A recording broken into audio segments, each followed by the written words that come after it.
नमस्कार दोस्तों, कैसे हैं आप सब। तो स्टार्ट करते हैं आज की वीडियो। देखते हैं 4 जून के महत्वपूर्ण करंट अफेयर्स। तो फर्स्ट टॉपिक कह रहा है इसमें मॉडल टेनेंसी एक्ट। ये एक्ट पास किया गया है। ये किस लिए है वो जान लेते हैं। MTA means model tenancy act is aimed at opening up the vacant housing stock for rental housing purposes and helping bridge the trust deficit that exist between tenants and landlords by clearing delineating their obligations। कुल मिला के बात ये है कि जैसा कि हमें मालूम है बड़े बड़े शहरों में बिल्डिंग्स होती हैं और जो फ्लैट्स होते हैं वो रेंट के लिए अवेलेबल होते हैं, लेकिन बहुत से फ्लैट्स खाली भी रहते हैं। तो एक तरीके से रेंटल इकोनॉमी को डेवलप करने के लिए हैं, जिससे कि वो जो फ्लैट्स हैं वो खाली ना रहें और जो जो रेंट पर दे रहा है मकान मालिक है उसके अंदर एक ट्रस्ट डेवलप हो। कोई ऐसा लॉ निकल के आए जो टीनेंट हैं उन पर वो एप्लीकेबल हो। टीनेंट ऐसा ना करे कि जय भाई मकान तो ले ले किराए पर लेकिन टाइम से रेंट पे नहीं कर रहे, या अंदर कुछ सामान है वो सामान ख़राब कर दिया और उसका भी जो है जो हर्जाना है वो मकान मालिक भुगत रहा है। इस टाइप से चीज़ें ना हो, इसको स्ट्रीमलाइन प्रोसेस में लाने के लिए ये मॉडल टेनेंसी एक्ट लाया गया है। ठीक है दोस्तों। The housing and urban affair ministry had floated the draft, मतलब कि 2019 में ये ड्राफ्ट आया था। और कौन लेके आया था ये? Housing and urban affair ministry. ये चीज़ ध्यान रखने वाली बात है। As per MOU signed by PMAYU प्रधानमंत्री आवास योजना अर्बन, और स्टेट्स और यूटीज़ ने आपस में एक MOU साइन किया था जिससे कि ये जो लॉज हैं ये अमेंड किए जा सकें और एक लॉ निकल के आए। ठीक है, अमेंडमेंट के बाद। To ensure the speedy redressal of dispute the act calls for establishment a separate rent court और रेंट ट्रिब्यूनल।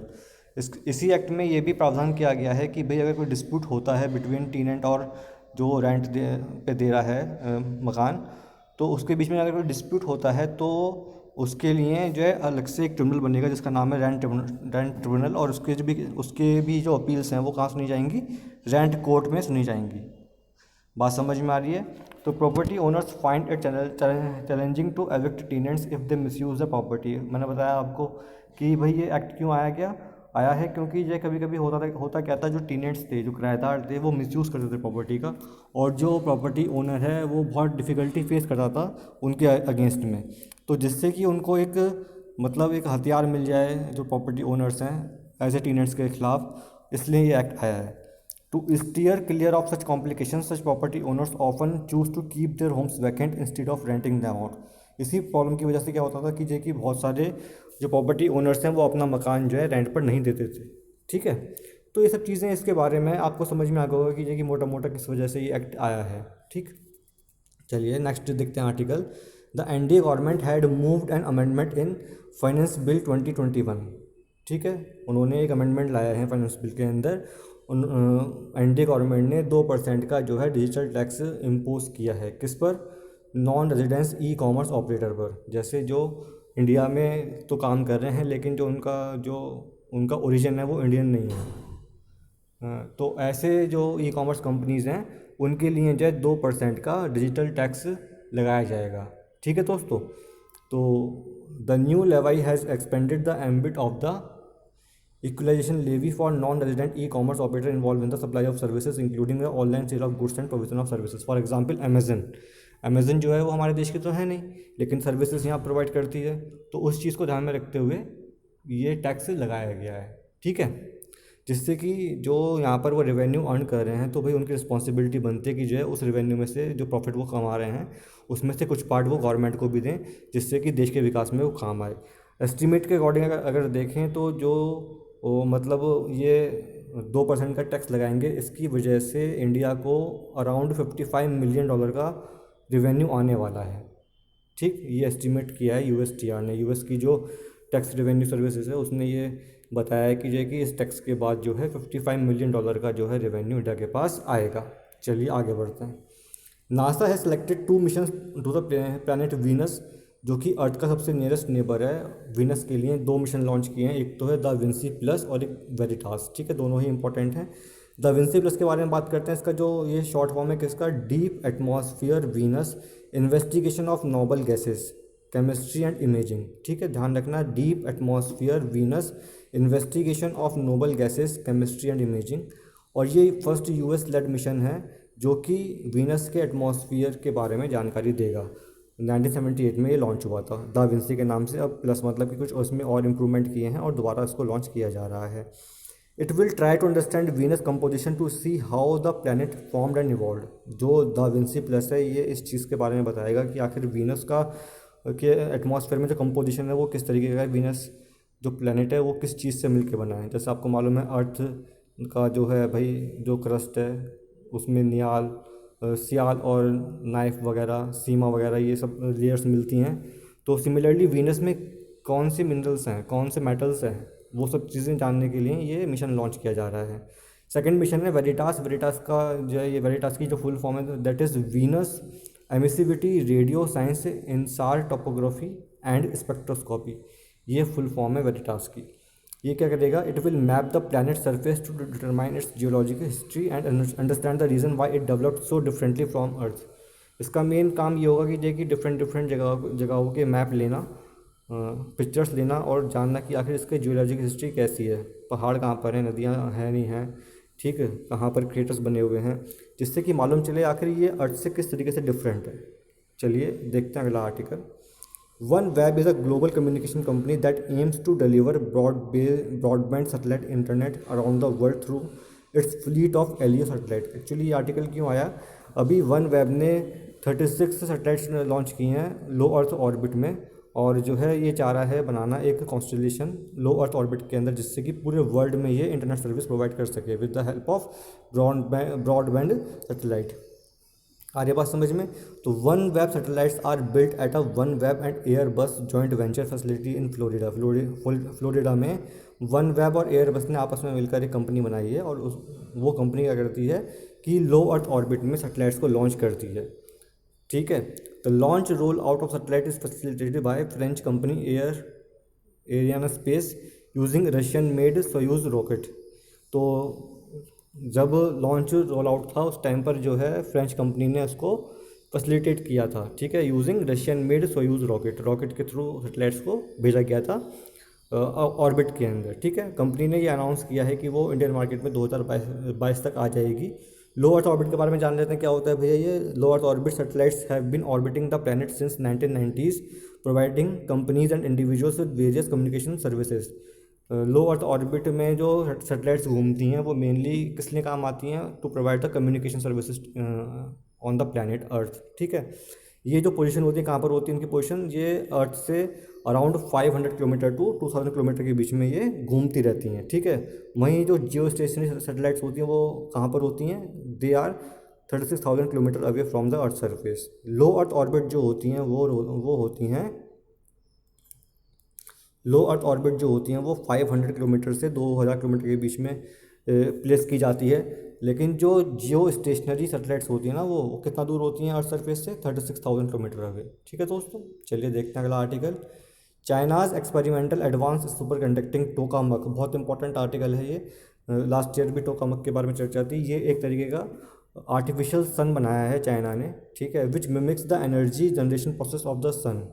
अब आप जानते हो सन के अंदर जो एनर्जी है वो किस पे बेस्ड होती है, that is nuclear fusion reaction. वहाँ पर जो है दो पार्टिकल्स आपस में फ्यूज़ होते हैं, मिलते हैं और फिर एनर्जी रिलीज़ करते हैं और थर्ड पार्टिकल भी रिलीज़ करते हैं।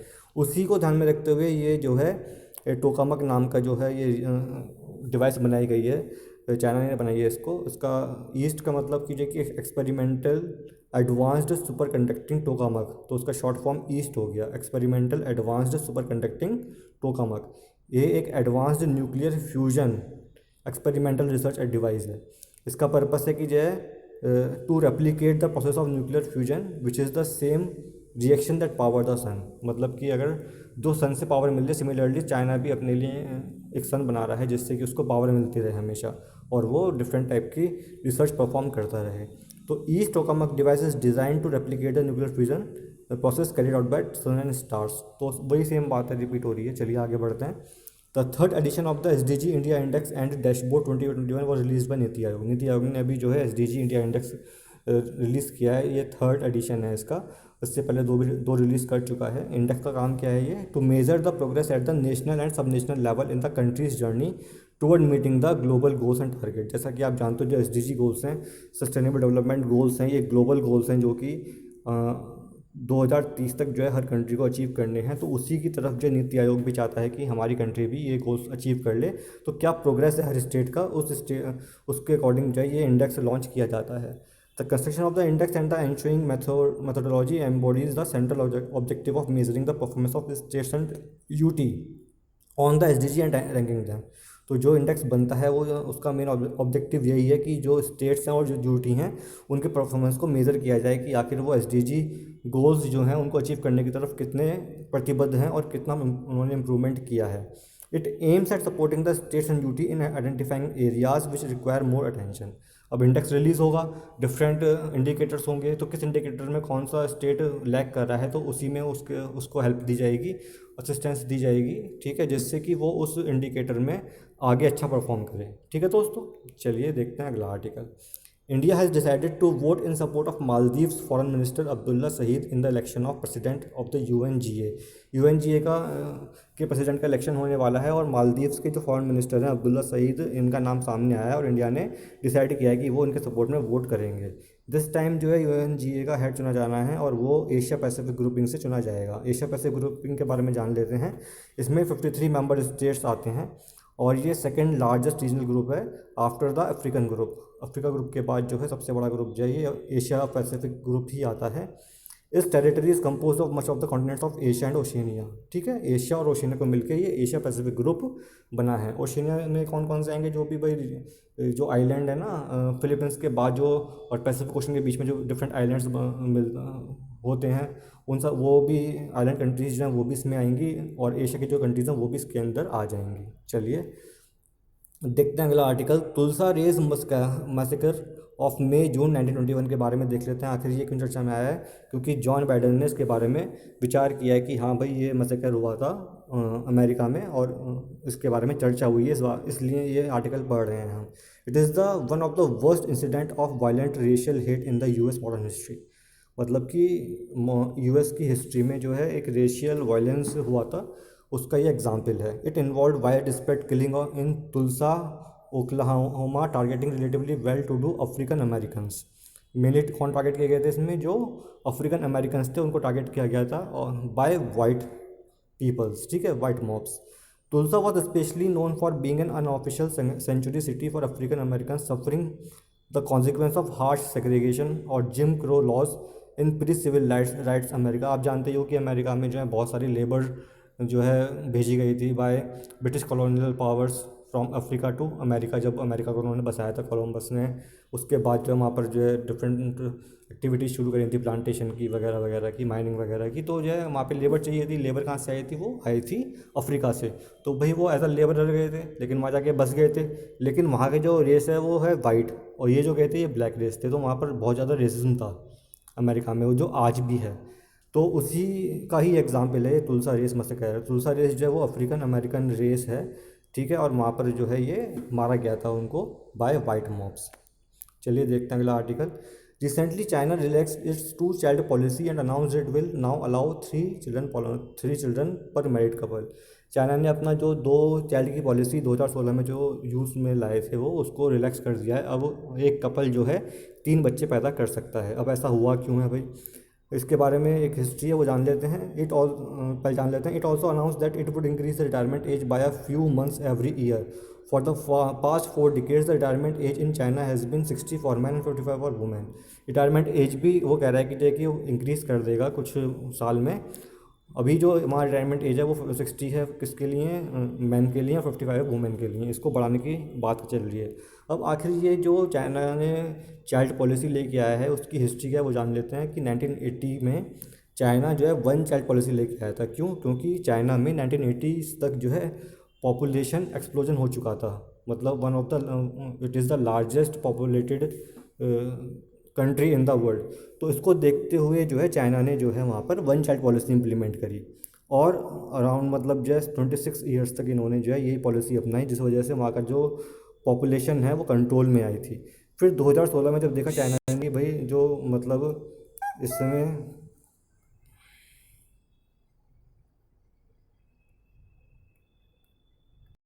तो जब चाइना ने देखा कि वही अभी इस समय जो है जो मतलब रिप्लेसमेंट लेवल होता है ना कि हाँ भाई इतने ईयर के बाद जो है हमारे पास कितनी पॉपुलेशन है वर्किंग, तो उसको देखते हुए चाइना परेशान हुआ और उन्होंने जो अपनी पॉलिसी में चेंज किया। फिर 2016 में चाइना लेके आया क्या, 2 चाइल्ड पॉलिसी, मतलब कि एक कपल 2 चिल्ड्रन पैदा कर सकता है। ठीक है, लेकिन अभी जो है ये देखा जा रहा है कि जो 2 चाइल्ड पॉलिसी लाने के बाद भी जो चाइना का फर्टिलिटी रेट है वो 1.3 तक ड्रॉप कर चुका है, जबकि रिप्लेसमेंट लेवल जो होता है दैट इज़ 2.1, मतलब कि अगर 2.1 दो बच्चे पैदा हो रहे हैं हर साल, तो क्या हो, हर कपल 2 बच्चे पैदा करता है। इसका मतलब है कि जितने हमारे पास अभी वर्किंग पॉपुलेशन है आने वाले साल में भी उतनी ही रहेगी। लेकिन ऐसा नहीं है चाइना के अंदर, बिकॉज ऑफ 1 चाइल्ड पॉलिसी जो उनका जो पॉपुलेशन का जो वर्किंग पॉपुलेशन एज है वो बहुत डिक्रीज़ हो गई ज़्यादा। इसको ध्यान में रखते हुए क्या हुआ, चाइना ने अपना जो पॉलिसी है वो चेंज करी है। यूएन ने भी ये बताया था कि जो चाइना की पॉपुलेशन जो है टू बिगन डिक्लाइनिंग आफ्टर 2030। ठीक, इसलिए जो है ये चीज़ें ध्यान में रखते हुए चाइना ने इम्प्लीमेंट किया है। चलिए देखते हैं अगला article. Recently the former chief secretary of West Bengal, कौन थे, अलप्पन बंदोपाध्याय, जिनको जो अभी हट गए हैं, was served a show cause notice by the home ministry under section 51 of disaster management act. हुआ क्या था कि जो भाई जब पीएम मोदी गए थे वेस्ट बंगाल में और उड़ीसा में, तो जो है वहाँ पर सभी सेक्रेटरीज और चीफ मिनिस्टर को बुलाया गया था, लेकिन जो वेस्ट बंगाल के चीफ मिनिस्टर और चीफ सेक्रेटरी थे वो नहीं गए थे। तो इसी को ध्यान में रखते हुए मतलब वहाँ पर जो है उल्लंघन किया गया सेंटर की डायरेक्शन का।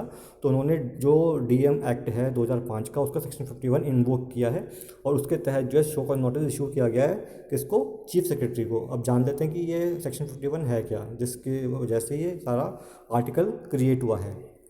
तो section prescribe punishment for obstruction for refusal to comply with any direction given by or on behalf of the central government or the state government or the national executive committee or the state executive committee or the district authority under the act। मतलब कि अगर जो है कोई भी direction दी जाती है by central government या स्टेट गवर्नमेंट या नेशनल एग्जीक्यूटिव बॉडी या स्टेट एग्जीक्यूटिव बॉडी या फिर डीएम के द्वारा, और वो नहीं मानी जाती है, तो जो है पनिशमेंट मिल सकती है रिस्पेक्टिव ऑफिसर को। ठीक है, तो anyone refusing to comply with orders is liable for punishment with imprisonment up to 1 year और फाइन और बोथ। 1 साल तक की इम्प्रिजनमेंट मिल सकती है या फिर फाइन लग सकता है। अगर जो है इनके रिफ्यूज़ल से किसी की डेथ होती है तो जो 2 साल तक की भी पनिशमेंट मिल सकती है, जेल हो सकती है। ठीक है दोस्तों, नेक्स्ट आर्टिकल देख लेते हैं। Union government approve the signing and ratification of an agreement on cooperation in the field of mass media between member states of SCO. मतलब यूनियन गवर्नमेंट ने जो है एक एग्रीमेंट है उस पर साइन कर दिया। एग्रीमेंट क्या है, cooperation in the field of mass media, जो कि ये संघाई कॉपरेशन ऑर्गेनाइजेशन जो है एससीओ, जो चाइना की एक बॉडी है, ठीक है, उनके मेंबर्स के बीच में ये साइन हो गया है। जो एग्रीमेंट है वो कब साइन हुआ था, 2019 में साइन हुआ था और इंडिया ने इसको रेटिफाई भी कर लिया है, मतलब मान लिया है उसके बारे में। इसका ये मेन मकसद क्या है इसका, it will provide an opportunity for the members state to share new innovation and best practices in the field of mass media. तो मास मीडिया में अगर जो मेंबर स्टेट्स हैं एससीओ के, वहाँ पर कुछ भी इनोवेशन आती है नहीं या कुछ भी उनको शेयर करना है तो वो शेयर कर सकते हैं इस प्लेटफॉर्म के थ्रू।